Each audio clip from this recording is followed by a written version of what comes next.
Hey, and welcome to the Neurodivergent Musician Podcast, where I explore the world of neurodiversity and musicianship. I'm your host, John Hart, along with Luna, my guitar, and today I'll be talking about building a music career.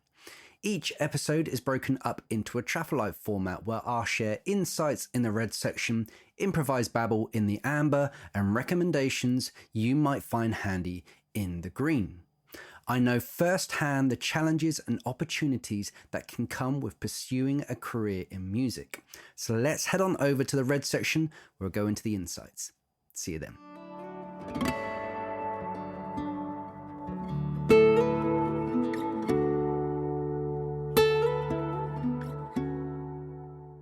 Okay, first, let's talk about self-awareness. Knowing your strengths and limitations as a neurodivergent musician is crucial to building a successful career.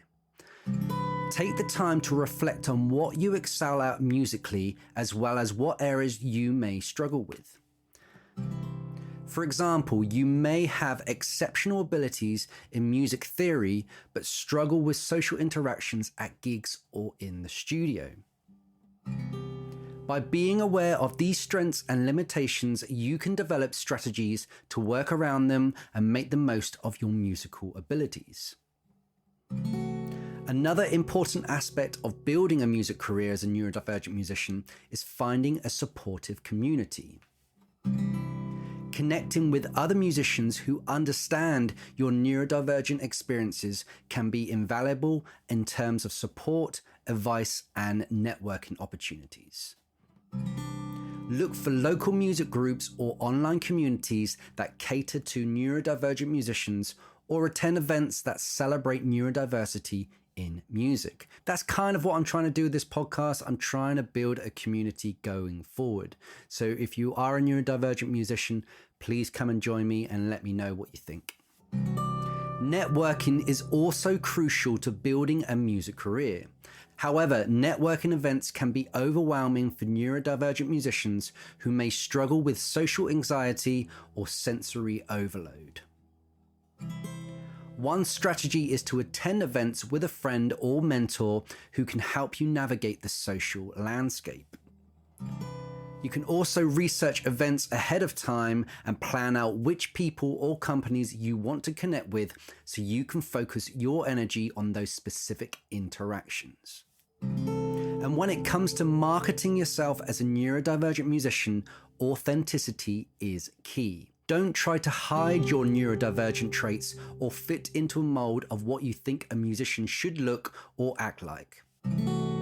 Instead, embrace your unique perspective and use it to your advantage in your music and branding. And finally, it's important to prioritize self-care as a neurodivergent musician.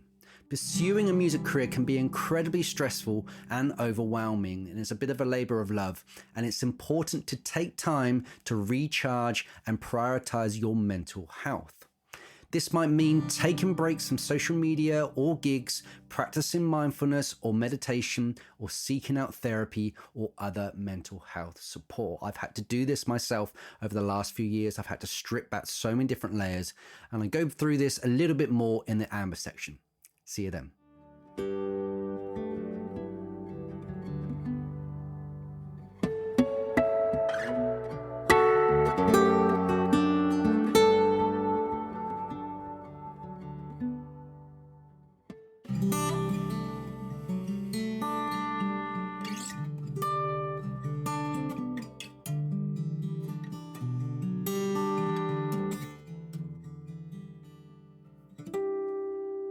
Okay, so we're on to the amber section where I'm going to go through my improvised babble and thoughts for you. So, talking about building a music career, I mean, it's gone through around the houses for so many years. I finished my music degree in 2006. And like a lot of us, if we weren't going down the music teaching route or research, or like my wife did with music therapy when she went to go and do a master's, a lot of us just came out and go, what are we doing? What are we going to be using this for?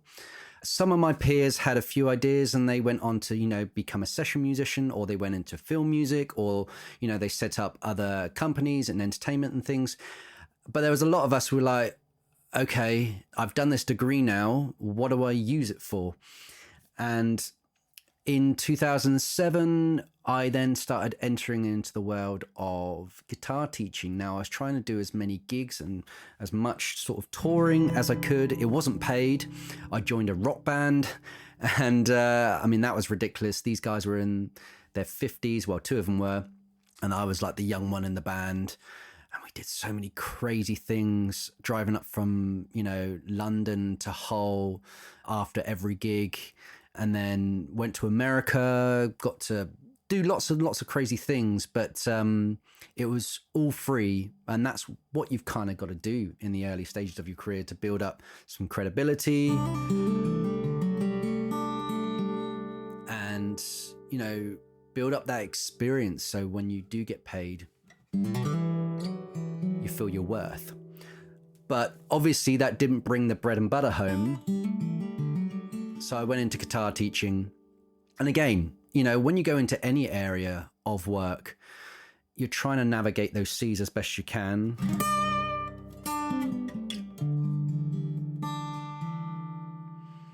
And I joined a company in South London and a local music shop as well when I was living in Sutton.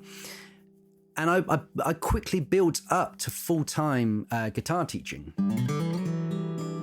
And although it worked for my neurodivergent brain because I was able to be creative, I was very good at teaching guitar.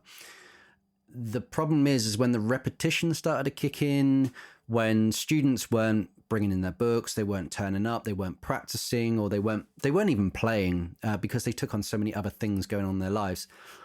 It became boring. And that's the problem I found with the neurodivergent brain, especially if you've got, ADHD and other traits like that, that if there's no dopamine kicking in and you've got no dopamine reward, you can quickly find that your head is just going in all other places. I would do things, I would be updating social media. I'd be updating my business whilst I'm trying to do this work at the same time.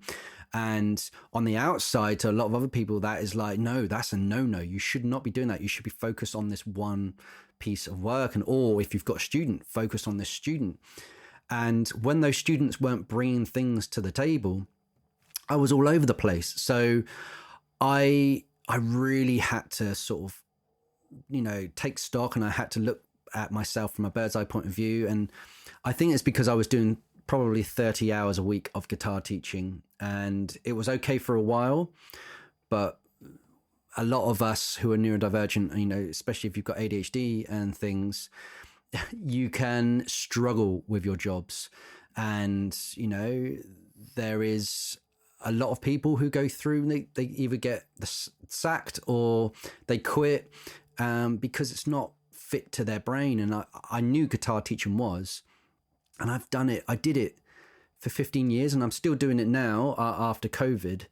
But that's the problem. When you're trying to navigate your music career with a neurodivergent brain, your head is in so many different areas, 24/7.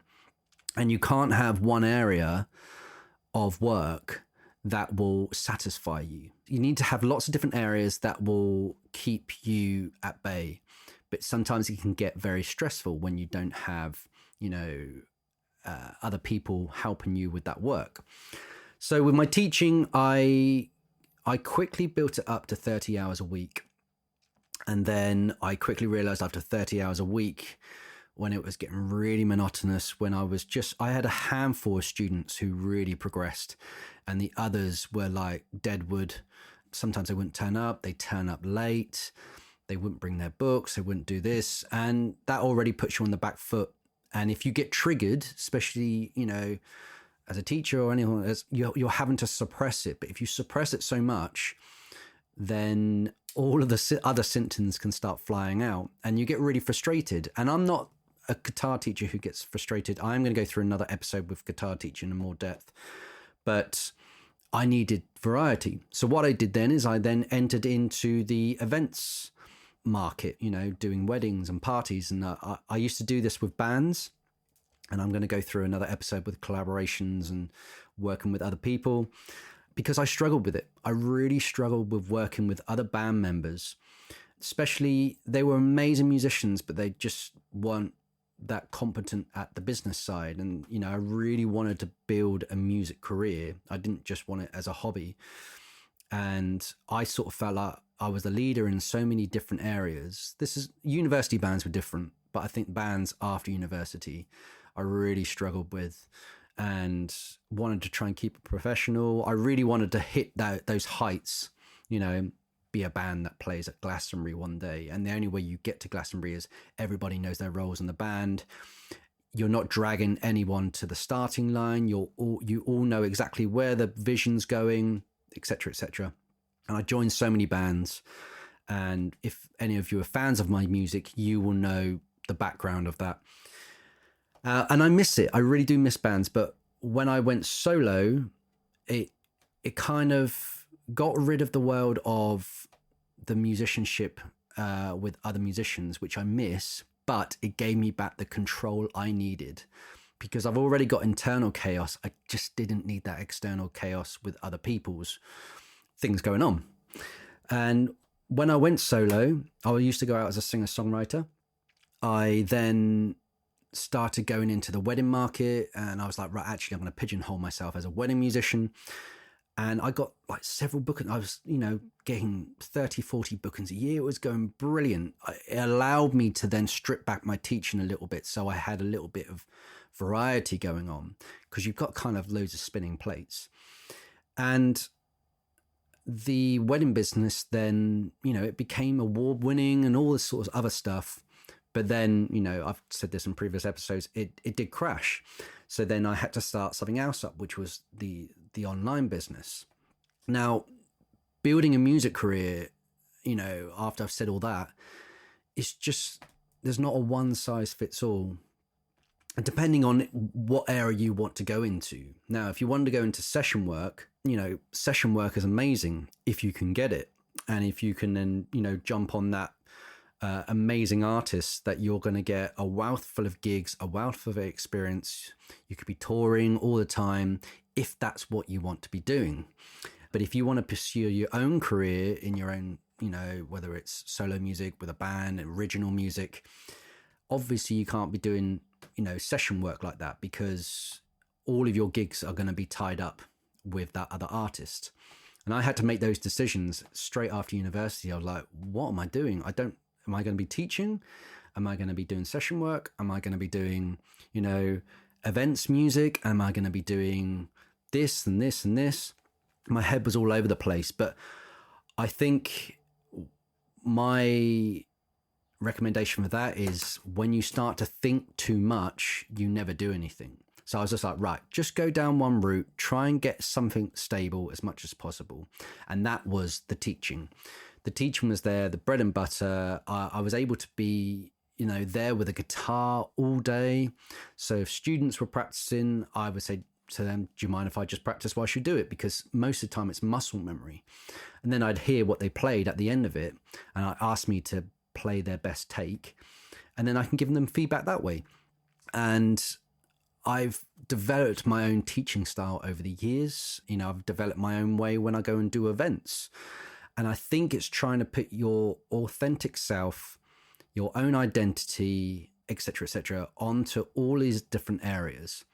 And especially as a neurodivergent musician, I think you do need variety. You do need to have not just teaching, you need to be doing some gigs. You might need to be topping up online and doing this. But I think building up that support network, like I said in the insights section, is really, really vital. And I used to run all of these things myself. So I used to, you know, try and increase all my students. I used to do all the invoices, the timetables and things that were really my weaknesses. And since coming back to teaching after COVID, I've joined a few other companies who do it for me. It means that I can just turn up and teach now. And that has relieved pressure in the admin department, that invisible admin that just eats up so much of your time. And I've also done that in the events side of it. So you can then join agencies and all these other things. Now I'm trying to find it in the online world. Now the online world is, you know, it's a crazy rabbit hole that you can go into, and you're like, where do I start? Do I start on Spotify? Do I start on, social media? Do I try and sell courses? Do I try and do this and this and this? And what I would say, when you're navigating the offline world, I would go into teaching, session work, or events and just test it out. You don't know until you try it. So build up some teaching, maybe do like 5-10 hours a week and see if you like it or not. Yeah, don't go straight into full time like I did, because it can drop off a cliff very quickly. And it's the same with events. Try and see if you can get yourself up to like 1 gig a month and test it out. See if you like it. You will get more money doing weddings, parties and things than you will with your original stuff in the early days. Your original stuff is your heart. The other events, your weddings, your parties and things, are more your head. That is where the business side is. You need money to be able to fund your engine and machine. Now, I'm going to go into another episode about maintaining your business down the line. I'm also going to have Andy Baker, who is an amazing music entrepreneur, and he's a business architect, and he's going to come on as a guest and talk about online music business. And we're going to delve into lots of different worlds with that. But I think, building your music career, it has to feel like it fits with you. You can get as much advice. My degree didn't really prepare me for building up that music career.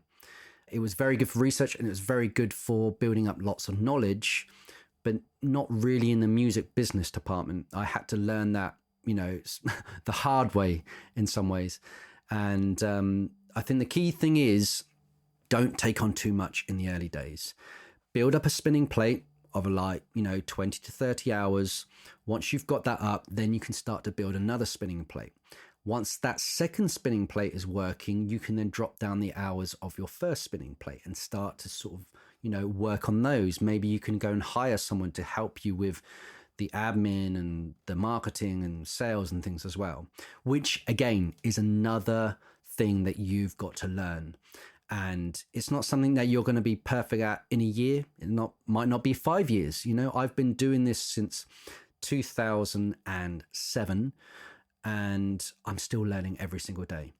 And then once you've got 2 spinning plates, you might then think about, a third spinning plate. It could be you dabble in session work. It could be that you try and figure out a way to earn money out of your original material. Now, obviously, if you went down the music industry route and you tried to get a record deal and you tried to do all these things, yeah, that might work. But it is, the odds on that happening, and the fact that you are one in a sea of so many other musicians, and it's a huge rat race. And if you did get a record deal, more often than not, say if they, for instance, they took on 10 artists, they would end up taking 1 artist out of those 10. So you could get a contract, but if you don't meet the quota of something, I think we talked about this with Andy Booth, if you don't meet the quota of, 30,000 sales or whatever it is, then you can then drop off the record label, and then you're back to square one. So I very much have gone down the route and avoided record labels and gone down the independent route, because I have complete control. I have 100% royalties, etc., etc. Might not get as much as if I did have a label and I was successful, but I have better odds. And, also there's no pressure. If I want to bring out an album, I can do it next year, and I'm not having to go, right, meet this quota. I'm not having to do all these things. I can just take my time with it. And I feel with a music career and a music business, it's something that you've got to build very, very slowly. Now, that doesn't work sometimes with a neurodivergent brain because we want it tomorrow. But, since going through crisis, since going through all those things, I've taken a back seat. I've got 5 albums, which I wouldn't have been able to achieve had I had not, had my neurodivergent brain, I don't think. And I look back on all the things that I've built online, and I'm very proud of them. But although I achieved them, I felt like there was a lot of other negative things that are around it. So I, put so much pressure. There was so much stress, anxiety, and put so much pressure on my family to be able to build a tour or build an album and then break even. And it's amazing to have those things as assets, but is it really worth the stress? So I'm changing my tactics this time, and it's like a really slow burn. I'm no rush to bring out album 6. I need the momentum. And I think momentum is a really, really key thing in building your music career. Now, when musicians start, they want it tomorrow. They don't want to wait another year for it to happen. And this is where they can then drop off, and then they will ditch their music career, and then they end up doing something completely different. You know, I know some musicians who had a music career and then they've gone into cooking. But then they've gone into cooking and then realized that was also a rat race. That's also a lot of pressure. And then they've dropped out from that, and then they've gone into something else. My advice is stay where you are, work on your strengths, outsource your weaknesses, and just build up what you feel feels right to you. Don't worry about anyone else. Everyone's music career and music business is unique. I don't like to take advice.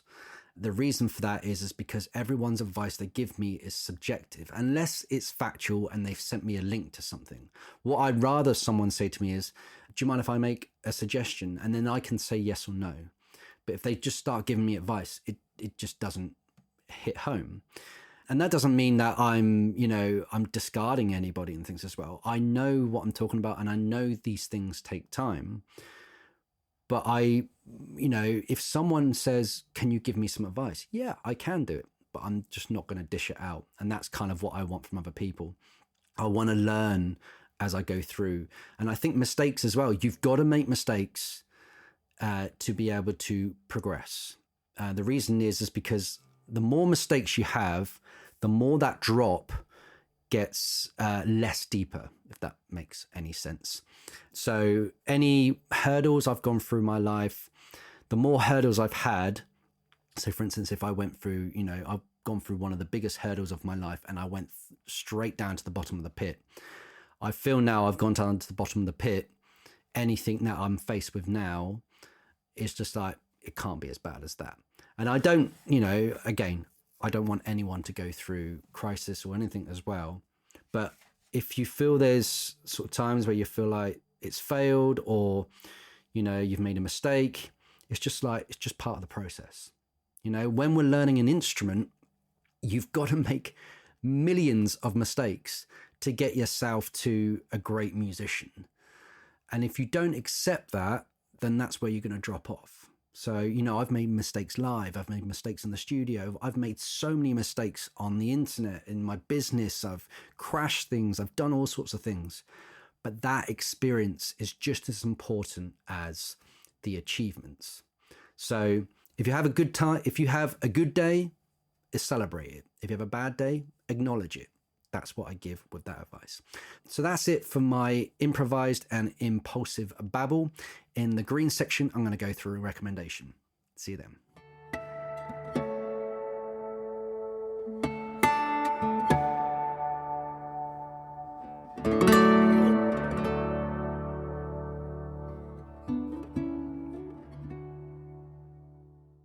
Okay, so we're now into the green section where I'm going to go through a recommendation. Now, when I was building out my career, I remember distinctly from 2008, I joined a website, which is a website host and builder called Bandzoogle. Now, I found with building a website online allowed me to build up my identity, very, very slowly. Because with social media, they're already formatted and you don't really own your audience. Facebook owns their audience. You get to have likes and follows and things as well. And you can message these people, but you can't email them. They can maybe buy products through the shop and things as well. But what I found is when I started building up my website with Bandzoogle, it really allowed me to bring in my branding. So I like to work through an exercise with my students, which is working out their identity before they start building their songs, before they start recording and releasing things. And I go into all sorts of things of like, who are you in regards to your identity? And that can be color psychology. So I think I've mentioned this before. Different colors have different attributes. You know, I like the color blue. You know, it's loyal. There's, you know, it's got sadness. It's all sorts of things. And I acknowledge these things about myself. My website is black and white, and there's lots of different attributes with that. And then I have black and white photos. Now that is, you know, wrapped up into my identity. I've got other students who might be like, you know, navy blue. And then what that allows them to do is use those attributes to work out their font, to work out the images they use, to work out the kind of photos they're going to have, the kind of videos they're going to have. And then it can work on the kind of music they're going to have. Now, you might think when you're starting to create a song, oh, actually, this song sounds like this color. And then it all starts to come to life. And then the titles are there, the lyrics are there. But what you're doing is you're weaving in your identity into everything you're doing. So when I mentioned in the red section about authenticity, it also wraps up in identity. If you can identify that, excuse the pun, you are in a way, you know, 100 steps ahead than a lot of other musicians out there because they're just fumbling through the dark. Now, I've got a few guitar students who are starting to go into music college, music university, and I want them to be equipped before they go to university so they can use their education to springboard. And then when they start their music career after that, they're going even further. They've got all of that momentum behind them and that experience, and they know exactly who they are and what their sound is. And I've talked about Spices. They know their sound, their purpose, their identity, their consistency is there, their excitement is there, and they'll have success. Now, I found building up a website on Bandzoogle allowed me to implement all of this. So once I had all my audio files, I popped them on there. When I had all my photos, I popped them on there. Videos, bio, etc., etc. Now you can use ChatGPT to go and, you know, revise your biography, revise so many different things to build your website even further.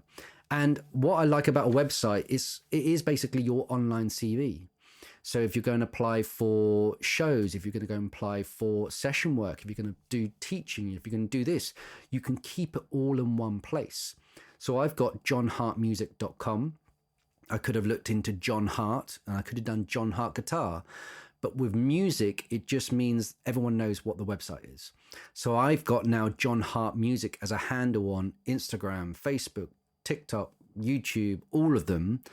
So when I put it on a business card, you know, it's just John Hart Music. And so everyone knows my name and they know what I do.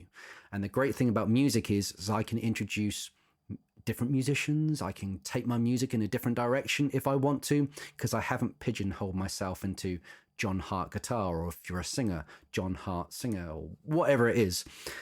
So those things really, really are helpful. And then what I did find with building up that website on Bandzoogle is once you've got a template and you've got all your assets on there, all you have to do is then just to layer on top of them, like Lego building. And then what I did then is I started to build something called sales funnels. I then started to build, you can get a free audio download that goes into an email sequence. Started putting merch on there. I started putting on quotes, press quotes, started putting on articles, blogs and things as well. And this is not something you do from day one. I'd start simple, just get up a one-page website on Bandzoogle and then branch out to other pages and stuff. But do it for the love of it. Learn to love to build your website, because it's building your identity, it's building your authenticity as you go through. And that will bleed into your music. Because once you can see your website, and I log onto my website every day, because more often than not, I can be in a dark place. And when I look at, I've put achievements onto my website, I've put all the assets on there. I go to the website, not for an ego trip. It's more to bring my levels up from, darkness up to normal level. And then I can then look at my website and think, what else can I add to this? What else can I do to improve my music career and my music business? So that is Bandzoogle. I'm going to pop a link in the description. And that's it for building your music career. I will go into another episode about maintaining your music career, because now I'm hitting my 40s. I still want to advance in my music career, but I won't be doing this, at mainstream level. I won't be doing this at that I want to be famous. I'm doing this now because I want my music career to last for the rest of my life. But it's got to weave into my family life and all sorts of things. And there's ways that you can do that. And there's ways you can still enjoy it without the rat race of getting a record label and more. So that is it today. Thank you so much for listening, and I'll see you in the next episode. Cheers. Take care.